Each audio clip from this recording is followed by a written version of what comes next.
बिहार की राजनीति का रंग अब धीरे धीरे चढ़ रहा है और विधानसभा चुनाव जितना ही नजदीक आ रहा है, बिहार में हर पार्टियां अपने मोहरे बिछाने शुरू कर दी हैं। लेकिन बिहार में नीतीश कुमार भले ही प्रगति यात्रा कर रहे हैं, पर उनकी पार्टी अब धीरे धीरे उनके हाथों से निकलती जा रही है। वैसे अगर सही में देखा जाए तो आज नीतीश कुमार अपनी पार्टी को धीरे धीरे टूटते हुए देख रहे हैं और कुछ कर नहीं पा रहे हैं। वैसे आजकल बिहार में प्रतिपक्ष के नेता तेजस्वी यादव जिस जीके टैक्स पे सवाल उठा रहे हैं वो कहीं ना कहीं सही है, क्योंकि अगर देखा जाए तो अमित शाह ने जदयू को पूरी तरह से हैक कर लिया है। और जो बातें अमित शाह ने 1 महीने पहले कहा था कि विधानसभा चुनाव जीतने के बाद कोर कमेटी तय करेगी कि बिहार का अगला मुख्यमंत्री कौन होगा, अब धीरे धीरे ही सही उसकी पोल खुल रही है, क्योंकि अमित शाह जदयू के कई सांसदों को अपने पक्ष में करके जदयू को तोड़ देना चाहते हैं। वैसे अगर देखा जाए तो नीतीश कुमार के नेतृत्व वाले जदयू की मणिपुर इकाई ने हाल ही में जो किया वो किसी मजाक से कम नहीं है। राष्ट्रीय अध्यक्ष से सलाह मशवरा किए बगैर जदयू की मणिपुर इकाई ने अपने इकलौते विधायक का समर्थन भाजपा से वापस ले लिया। मीडिया में हल्ला नहीं मचता तो इसके बारे में शायद किसी को कानों कान तक कोई खबर भी नहीं हो पाती। खबर सामने आने के बाद जदयू ने मणिपुर के अपने प्रदेश अध्यक्ष बीरेंद्र सिंह को पद से हटाने की घोषणा भी की।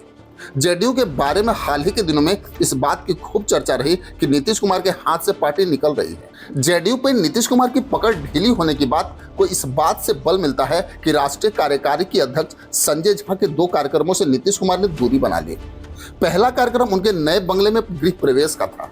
केंद्रीय गृह मंत्री अमित शाह के अलावा भाजपा के बिहार इकाई के नेताओं ने उस आयोजन में शिरकत की, लेकिन नीतीश कुमार नहीं गए। दूसरा आयोजन संजय झा ने दिल्ली में दही चूड़ा का भोज किया, लेकिन अमित शाह उसमें भी शामिल हुए, लेकिन नीतीश कुमार नहीं गए। वैसे तो मैं आपको बता दूं कि लल्लन सिंह समेत जदयू के 2 सांसदों ने नीतीश कुमार के वसूलों के खिलाफ जाके मुसलमानों पे बयान दे दिया। पहला बयान लोकसभा चुनाव के जीत के तुरंत बाद देवेश चंद्र ठाकुर का आया था। उन्होंने कहा था कि मुस्लिम और यादव जाति के लोगों ने उन्हें वोट नहीं दिया, इसलिए वो उनका काम नहीं करेंगे। पर अब जदयू कोटे से केंद्रीय मंत्री राजू रंजन उर्फ लल्लन सिंह ने मुसलमानों के बारे में कटु टिप्पणी की तो स्थिति की गंभीरता समझ में आने लगी। लल्लन सिंह ने कहा था कि जदयू के लोगों को इस गलतफहमी में नहीं रहना चाहिए कि मुसलमान उसे वोट देते हैं। नीतीश कुमार ने मुसलमानों के लिए बिहार में जितना काम किया उतना किसी ने नहीं किया। वैसे अगर देखें तो लोकसभा चुनाव के बाद से ही जदयू में एकता का अभाव दिखता रहा। हालांकि अभी तक ये मतभेद सतह पे नहीं आया।